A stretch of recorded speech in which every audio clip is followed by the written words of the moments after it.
Hughes also explores the internalized racism that can manifest in other ways, the ways in which Black people can sometimes perpetuate the very stereotypes and prejudices that are used against them. That's a really important point. Yeah. It's a reminder that racism is not just an external force. It can also be internalized and have a profound impact on individuals and communities.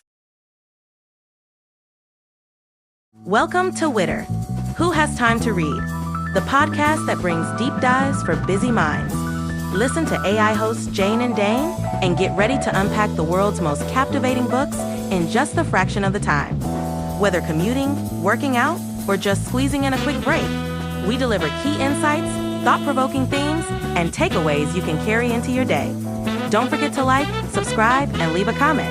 Plus, use our links in the description to purchase this book.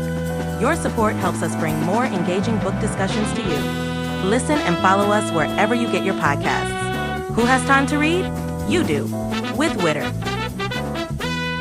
Welcome back to Witter, your shortcut to deep dives for busy minds. Deep dives. Whatever That's the right, same. for busy minds. Exactly. I like it. This February, we're celebrating Black History Month with our Black Voices series. Okay. And today, All right. we're diving into a collection of short stories Okay. by Langston Hughes, a pivotal figure in the Harlem Renaissance. Langston Hughes, a master storyteller. Yes, His work is always thought-provoking. it is. The book is called The Ways of White Folks, published in 1934. Okay. It's a powerful exploration of race relations in America, told through the lens of various encounters between Black and white characters. It's fascinating how Hughes uses these individual stories to create a mosaic of the Black experience in America during that era. Yeah. Each story offers a unique glimpse into the complex dynamics between Black and white Americans in the early 20th century. Right. It's not one continuous narrative. Right. But rather a collection of 14 individual short stories, each with its own distinct characters and setting. Yeah. And yet they all come together to paint this really vivid picture of the social and economic disparities faced by Black individuals. He doesn't shy away from the uncomfortable truths No. about prejudice, discrimination, and the limited opportunities available to Black people at the time. And what's particularly striking is how he explores the theme of objectification and exploitation. Yeah. Many of the stories depict white characters who view Black individuals as objects of fascination or entertainment, You're right. almost like they're not fully human. That's such a crucial point. Yeah. You see this in stories like Slave on the Block, where a white couple is obsessed with Black art, but completely oblivious to the humanity of their Black servants. Right. It's a poignant critique of the ways in which Black culture was often appropriated and commodified. Absolutely. And it's not just external forces that Hughes examines. He also delves into the internal struggles of Black Americans, the psychological toll of racism, and the idea of passing as white. Right. This internal conflict is so beautifully portrayed in stories like Home, where a Black musician returns to his hometown after traveling the world and is confronted with the harsh realities of racism, even within his own community. Yeah. He feels like a stranger in his own land. It's heartbreaking. Yeah. But despite all the hardship they face, the Black characters in Hughes' stories also demonstrate remarkable resilience. That's what makes these stories so inspiring. Yes. Even in the face of adversity, they find ways to maintain their dignity, their sense of self, and their hope for a better future. Let's talk about some specific examples that really highlight these themes. Okay. One that comes to mind is Cora Unashamed. It's the story of a Black maid who raises both her own child and the white family's daughter, finding solace in her connection to the children despite the limitations placed upon her by society. Cora's story is incredibly moving. It is. She represents the strength and resilience of so many Black women who navigated incredibly difficult circumstances with grace and determination. Then there's Red-Headed Baby, a shocking tale that exposes the dangers of prejudice and the lasting impact of racial mixing in a society deeply divided along color lines. This story really highlights the absurdity and cruelty of racial prejudice.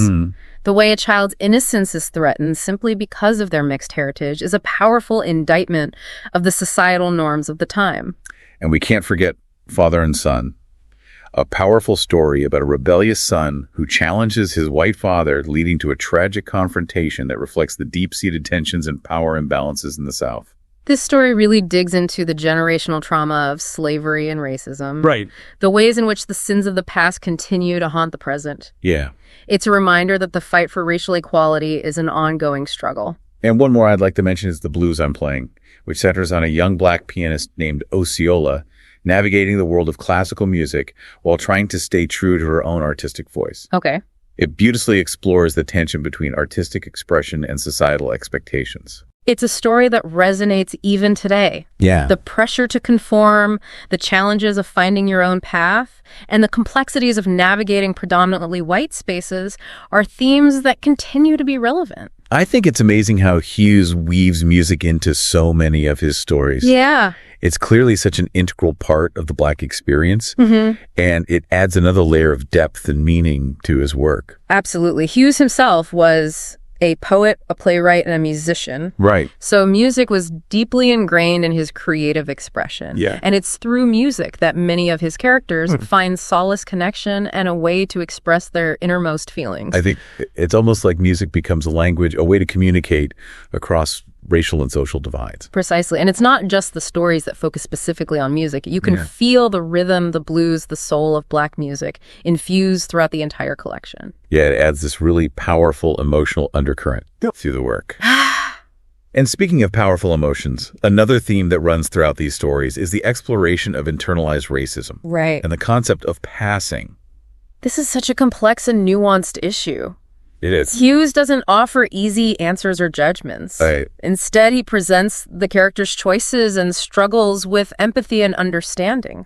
One story that really delves into this is Passing, Yes. where a light-skinned Black man chooses to live as white, cutting off all ties to his family and his heritage. Right. It's a heart-wrenching tale of the sacrifices some people felt they had to make in order to survive in a racist society.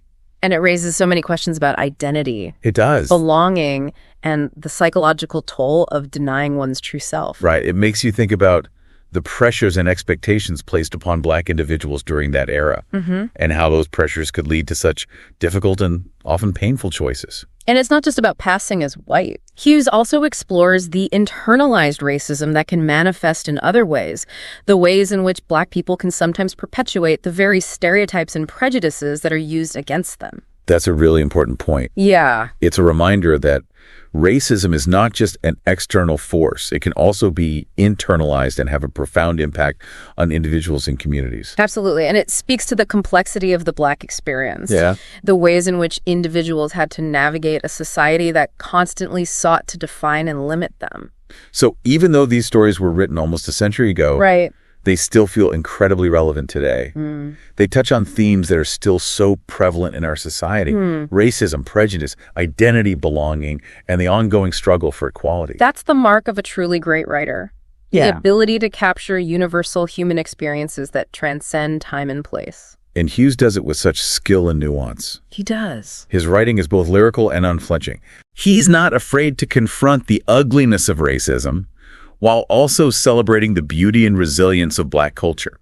And he does it all with a touch of humor and wit. He does. It's not all doom and gloom. Right. There are moments of lightness and laughter that make these stories even more engaging and relatable. Right, like in A Good Job Gone, which has this really interesting blend of humor, tragedy, and social commentary. Oh, yeah. It's about a young Black man who falls in love with a woman from Harlem while working for a wealthy white man. Oh. It's a wild ride. I love that story. Yeah. It perfectly captures the complexities of interracial relationships during that time. Yes. The societal expectations, the prejudices, and the challenges of defying those norms. And the ending is so unexpected. It really makes you think about the choices people make and the consequences of those choices. Absolutely. Hughes is a master of crafting stories that stay with you long after you finish reading them. Yes. They make you question, they make you think, they make you feel. Now, another thing that struck me about these stories is the way Hughes portrays white characters.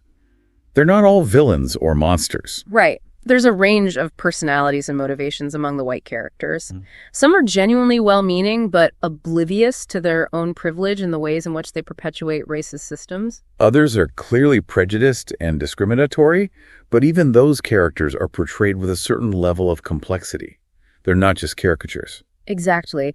Hughes seems to be suggesting that racism is not just about individual bad actors. It's about a system, a way of thinking that has been ingrained in American society for centuries. And he also shows how that system can corrupt even those who might otherwise be good people. Right, like in Rejuvenation Through Joy, where a white woman opens a colony of joy based on what she perceives as primitive Black culture. It's a hilarious satire of cultural appropriation and the ways in which white people often exoticize and commodify Blackness. It's such a brilliant and biting commentary on the hypocrisy of racism. Absolutely, and it's a reminder that even those who claim to be allies can perpetuate harm through their ignorance and their unexamined biases. So as we're reflecting on these stories and their relevance today, I think it's important to ask ourselves some tough questions. Okay. How have things changed since Hughes' time? And how have they stayed the same? What are the subtle and not so subtle ways in which racism continues to manifest in our society? And what can we do to dismantle these systems of oppression? I think Hughes' stories offer us a starting point, a way to understand the complexities of race and racism in America. They provide a lens through which we can examine our own biases and our own complicity in perpetuating these systems. And they inspire us to keep fighting for a more just and equitable world. A world where everyone is valued and respected regardless of their race or ethnicity. And one where the beauty and richness of Black culture are celebrated rather than appropriated or exploited. So as we continue our deep dive into the ways of white folks, let's keep these questions in mind. Let's use these stories as a catalyst for reflection, conversation, and action.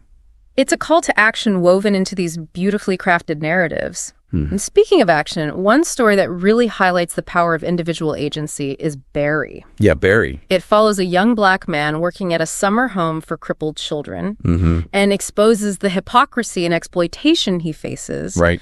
even in a seemingly charitable environment. It's a stark reminder that good intentions don't always translate into just actions, Right. and that systems of oppression can permeate even the most well-meaning spaces. Exactly. Barry's experience forces us to confront the ways in which systemic inequalities can be perpetuated by individuals Right. who may not even realize they are part of the problem. And then there's Mother and Child, which is just heartbreaking. Oh, that's a tough one. It tells the story of a young Black mother struggling to provide for her son in a world that seems stacked against them. Her resilience and unwavering love for her child in the face of such adversity is truly inspiring. Yeah. It's a reminder that even in the darkest of times, the human spirit can endure. Hughes has a way of capturing these universal emotions of love, loss, and hope, even within the context of these very specific and often challenging experiences of Black life in America. Absolutely. And he doesn't shy away from portraying the strength and dignity of his characters, Right. even when they are facing unimaginable hardships. Right, like in Little Dog, where we see Miss Briggs, a seemingly ordinary woman, so consumed by her own fears and prejudices Right. that she misses out on a genuine connection with a kind and caring man. It's a subtle but powerful exploration of how societal norms and expectations can limit our ability to connect with others, to see past our differences and embrace our shared humanity. And finally, we come to Father and Son. This story is a powder keg of emotions. Yeah. Exploring the complexities of family identity and the enduring legacy of slavery and racial injustice in the American South. The confrontation between the son who returns home from college full of new ideas and the father clinging to the old ways is both explosive and heartbreaking. It's a story that forces us to confront the generational trauma that continues to impact families and communities to this day. And it reminds us that the struggle for racial justice is not just about changing laws or policies, it's about changing hearts and minds. So as we conclude our deep dive into the ways of white folks, we're left with a lot to ponder. We are. These stories are not just historical artifacts, they're living, breathing testaments to the ongoing struggle for racial equality. Absolutely. They challenge us to examine our own biases and complicity in perpetuating systems of oppression. They do. And they inspire us to continue the fight for a more just and equitable world. A world where everyone is valued and respected regardless of their race or ethnicity. And one where the beauty and richness of Black culture are celebrated rather than appropriated or exploited. We encourage you to seek out more works by Langston Hughes and other Black authors. Yes. Their voices offer invaluable insights into the complexities of the Black experience. And they remind us that the journey towards understanding and equality is a continuous one. A journey that requires constant reflection, learning, and action. So what other Black voices are out there waiting to be heard? What stories will resonate with you and challenge your perspectives? We invite you to keep exploring, keep learning, and keep engaging with the richness and diversity of Black literature. It's a journey well worth taking.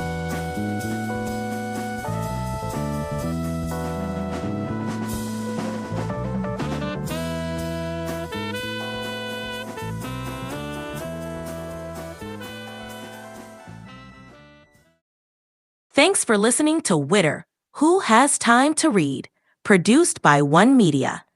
Please support the author by purchasing the book or audiobook using the link in the description. It's a great way to help keep the art of writing alive.